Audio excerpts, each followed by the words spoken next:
Bonjour la famille, j'espère que vous allez bien. C'est Aïd Desert Travel dans une nouvelle vidéo. La vidéo d'aujourd'hui, je vais essayer d'aborder la question de comment choisir les bonnes formations afin de maximiser ses chances d'obtenir une admission, tout simplement. Première remarque que j'aimerais faire, c'est je reçois souvent des questions par rapport au choix de formation, que ce soit en commentaire ou sur Facebook ou sur Instagram. Je vois aussi ces questions sur le groupe Facebook. Et force est de constater que souvent les candidats ne reçoivent pas de réponse. Pourquoi? Déjà, la façon de poser la question est souvent pas bonne. Et quand on ne pose pas la question d'une bonne façon, généralement, on ne reçoit pas la bonne réponse. En général, ils demandent quelle université choisir. Or, c'est pas l'université qu'on doit chercher, c'est la formation. Voilà, il ne faut pas demander quelle université choisir, mais quelle formation dans mon domaine choisir. Voilà, c'est pas une question d'université. Parce que l'université en question, elle peut être sélective dans un domaine et ne pas l'être dans un autre. Elle peut être sélective dans une formation X ou moins sélective dans une autre formation pour la même université. Donc ça ne veut pas dire qu'une université est sélective dans un domaine, dans une formation, qu'elle est sélective pour toutes les autres qu'elle propose. Voilà. Donc c'est pour ça qu'il ne faut pas poser la question de quelle université moi sélective, mais quelle formation accepte le plus. Voilà. Et encore, une formation peut être sélective une année et ne pas l'être l'année suivante. Pourquoi? Parce que ça dépend du nombre de places disponibles d'une année à une autre. Par exemple, une formation X, et elle peut attribuer 10 places cette année, et l'année d'après, elle peut attribuer 5 ou voire 20 places. Ça dépend, le nombre il change d'une année à une autre. Voilà, donc ça va dépendre du nombre de places disponibles l'année où vous avez postulé. Et ça dépend aussi du nombre de candidats qui ont postulé avec vous à la même formation. Par exemple, si la formation à laquelle vous avez postulé, ils acceptent 10 candidats cette année et que vous êtes 10 à avoir postulé, vous allez tous être acceptés. Vous aurez 100% de chances d'être acceptés. Mais si la formation à laquelle vous postulez, elle accepte 10 et 20 personnes ont postulé, et vous n'aurez que 50% de chances d'être accepté. Après, ce n'est pas mathématique. Si par exemple, parmi les 20 personnes, 10 personnes ont un C1 et les 10 autres ont un B2, forcément, il y aura plus de chances pour ceux qui ont un C1. De même manière que si vous avez, vous, un B2 et que tous ceux qui ont postulé ont un B1, vous aurez plus de chances qu'eux.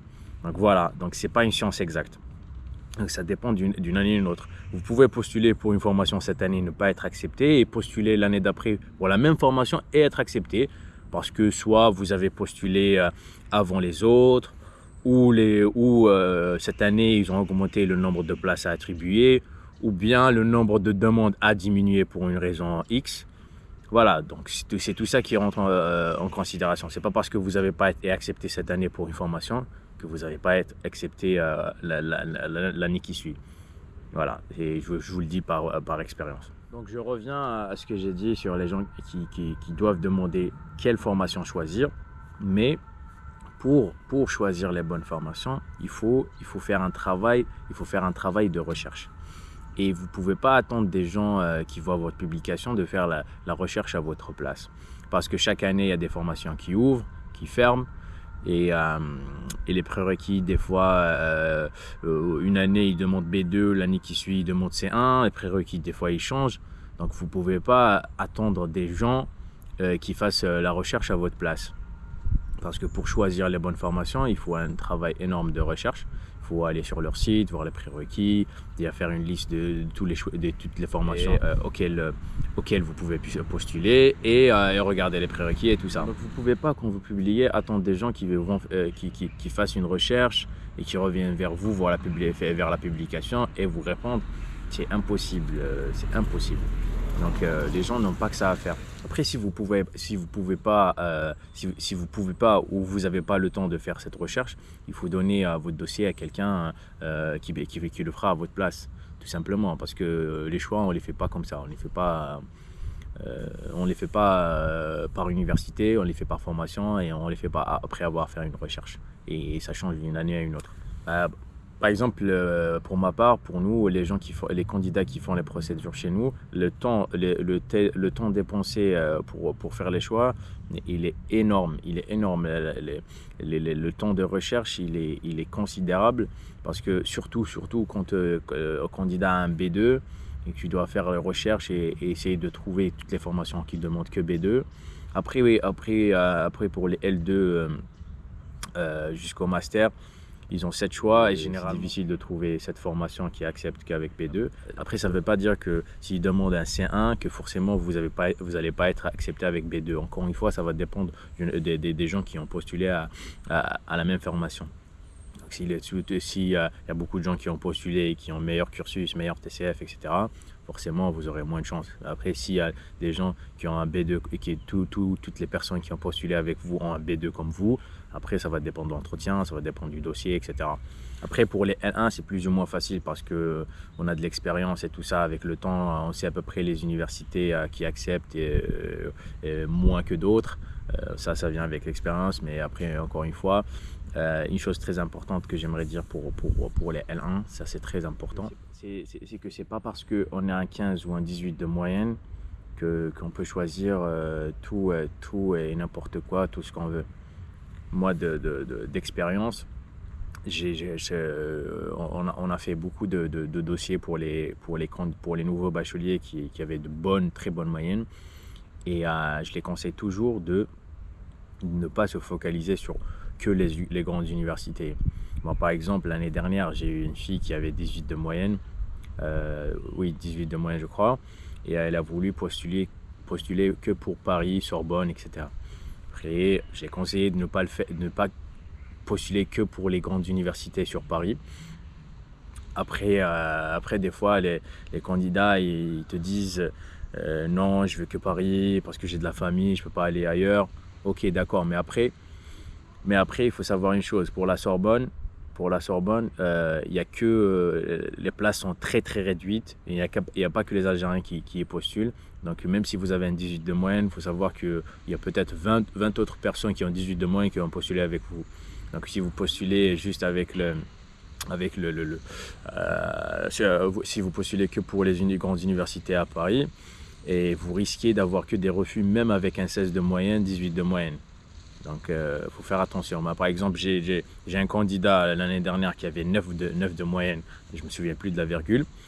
Et il m'a donné carte blanche, vous choisissez ce que vous voulez. Après j'ai un peu étudié les notes qu'il avait, j'ai choisi la formation où il y avait la meilleure note, en l'occurrence anglais. Voilà, donc j'ai choisi anglais, il a été accepté, il a eu son visa, alors qu'il y a un candidat qui avait, je ne me souviens plus si c'est 16 ou 18, mais il avait très très bonne note, qui n'a pas été accepté parce qu'elle a voulu que faire Paris. C'est pour ça qu'il y a toujours des gens qui disent, par exemple moi j'ai déjà publié le candidat qui avait eu j'ai déjà publié sur le candidat qui a eu le visa avec un bac de 9 de moyenne. J'ai vu des commentaires disant moi j'ai 14 de moyenne, j'ai pas été accepté, moi j'ai 15 de moyenne, j'ai pas été accepté. Ben oui, déjà il y a le côté chance. Il est indéniable, le côté chance de tomber sur la bonne formation au bon moment, mais aussi choisir les bons choix. Voilà, si vous avez 14 de moyenne et que vous postulez pour informatique L1, je parle des L1, que vous postulez pour informatique, et tous les gens qui ont 16 de moyenne, ils ont postulé pour L1, forcément, votre 14 de moyenne, il a moins de poids par rapport aux gens qui ont 16 de moyenne, parce que je vois que l'informatique, c'est une des spécialités les plus intéressantes. Et tous les gens qui ont une bonne moyenne postulent pour informatique. Donc même si vous avez 14 de moyenne et que vous postulez pour informatique, forcément les chances sont réduites. Donc si vous avez un 14 de moyenne que vous postulez pour des spécialités anglais, français, aménagement, etc. Après, ça va dépendre des notes que vous avez. Il faut aussi avoir les bonnes notes. Par exemple, si vous postulez en français, il faut avoir de bonnes notes en français dans votre cursus pour avoir plus de crédibilité. Donc voilà. Donc cette personne-là qui a eu une admission à Elvisa avec un 9 de moyenne, il a postulé pour anglais et au bac, il a eu un 15, voire 16 de moyenne en anglais. Donc voilà, il a été accepté. Donc voilà, c'est pour ça que je vous ai dit, le choix de formation, c'est l'étape la plus critique. Moi, ce que je conseille pour les candidats qui ont une très bonne moyenne, c'est de choisir une université sur Paris, il n'y a pas de souci, et de choisir 2 autres qui sont en dehors de Paris, les petites villes. Après, ça ne dépend pas de la ville, ça dépend des universités, mais ne pas se focaliser sur Paris. Parce qu'il faut savoir que les universités sur Paris et toutes les formations sur Paris, elles sont plus sélectives, très sélectives. Pourquoi? Parce qu'il y a beaucoup de monde qui postule à travers le monde. Donc tous les étudiants de tous les pays, ils préfèrent Paris, du coup ils postulent pour Paris, du coup il y a beaucoup de concurrence. Donc les universités à Paris sont automatiquement plus sélectives. Et je vais même vous donner une autre information, c'est qu'il y a des formations qui ferment chaque année, mais Campus ne met pas à jour sa plateforme. Et comme pour l'année dernière, par exemple, l'université de Bordeaux, elle était fermée pour cette année-là. Mais elle était toujours active sur le compte Pastel. Du coup, il y a plein de gens qui ont choisi Bordeaux. Après l'université, elle envoyait des messages comme quoi elle était fermée pour cette année-là. Et après, les candidats ont dû changer. Et même, je vais vous donner une autre information, et même cette année, moi j'ai parlé avec une étudiante à l'université ici à Pau, et elle a été acceptée cette année en master génie électrique et traitement de signal, je crois. Je me souviens plus, mais elle a été acceptée et son prof lui a dit que pour cette année ils vont pas accepter pour cette année, ils vont pas recevoir de nouveaux candidats pour cette année, mais cette formation elle est toujours disponible sur la boîte Pastel. Donc vous voyez, et les profs, ils envoient, les chargés de formation, ils envoient des emails à Campus France pour leur dire voilà, cette année on n'accepte pas de candidats dans cette formation. Mais Campus France ne met pas à jour ça, et il ne met pas à jour, et il ne met pas à jour la boîte Pastel. Du coup les gens ils choisissent, après ils ont un refus, motif on ne reçoit pas cette année, un truc du genre. Donc vous voyez, ça arrive tout le temps, ça arrive tout le temps. Après c'est difficile de prévoir ça, c'est compliqué de prévoir ça parce que c'est à Campus France de faire ce travail et c'est pas à l'étudiant. En résumé, pour faire les bons choix, les bons choix de formation, il faut faire une recherche quand vous faites une liste de toutes les formations pour lesquelles vous êtes éligible. Et une fois que vous avez la liste des formations pour lesquelles vous pouvez postuler, vous allez sur leur site et vous regardez les prérequis.